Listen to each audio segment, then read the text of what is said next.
Si è svolta presso la sede dell'Aeronautica Militare dell'isola di Lampedusa una riunione per una disamina aggiornata della situazione dell'accoglienza dei migranti sull'isola. All'incontro presieduto dal prefetto Michele Di Bari del Ministero dell'Interno hanno preso parte anche il prefetto di Agrigento Maria Rita Cocciufa, il sindaco di Lampedusa Salvatore Martello, il prefetto Daniela Parisi, il prefetto Michele Lattalulo, i vertici provinciali delle forze di polizia, Capitaneria di Porto, Protezione Civile, ASP, USMAFS, Croce Rossa Italiana, Invitalia, Agenzia delle Dogane. Nell'occasione si è dato atto del completamento nella mattinata odierna delle operazioni di imbarco sulla nave Rhapsody, nonché del trasferimento sulla altra nave Adriatico di tutti i restanti migranti ospitati presso l'hotspot e nella Casa della Fraternità.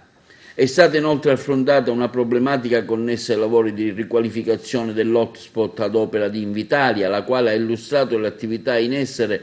per il completamento del secondo lotto e confermato l'avvio dei lavori del terzo lotto entro la fine di questo mese, che in considerazione dell'assenza dei migranti presso il centro consentirà di accelerare le attività già programmate. Tra le opere che si andranno a eseguire nell'ambito di quest'ultimo lotto, la priorità sarà data a quelli di rifacimento e consolidamento della recinzione della struttura in questione. È stato altresì reso noto che nell'eventualità dovessero approdare in un prossimo futuro altri migranti sull'isola di Lampedusa, al fine di agevolare i lavori in corso, sarà resa disponibile nei giorni prossimi una ulteriore nave per consentire, ove possibile, il trasbordo dei migranti giunti sull'isola dal molo Favarolo direttamente sulla nave in quarantena. Al fine di definire le attività connesse degli aspetti sanitari che risultano essere in fondamentale importanza per adattare l'hotspot alle esigenze di contenimento del Covid-19 e per velocizzare le operazioni di collocamento dei predetti migranti, il capo dipartimento ha invitato le autorità sanitarie regionali e locali a fornire specifiche indicazioni sugli interventi necessari e sui tempi di esecuzione degli accertamenti sanitari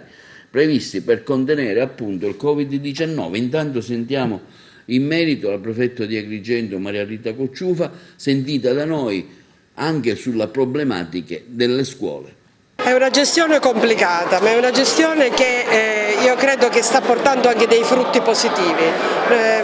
L'attenzione deve essere sempre costante, perché un'immigrazione con questi numeri in tempi di pandemia non è sicuramente facile da gestire, però stiamo lavorando soprattutto sul versante della sicurezza dei migranti, facendo centinaia e centinaia di tamponi, e dei cittadini, rafforzando anche la sicurezza delle strutture che ospitano queste persone. Una domanda sulle scuole: voi siete stati coinvolti anche per questa prevenzione al Covid in vista dell'apertura imminente dell'anno scolastico, con il coinvolgimento dei dirigenti scolastici? Abbiamo fatto una riunione in prefettura, in particolare col comune di Agrigento, ma interessando anche alcuni altri comuni che hanno qualche situazione di criticità. Diciamo che abbiamo avviato un percorso, perché poi c'è stato un successivo incontro presso l'ufficio scolastico provinciale e stiamo lavorando anche con la Curia per vedere un po'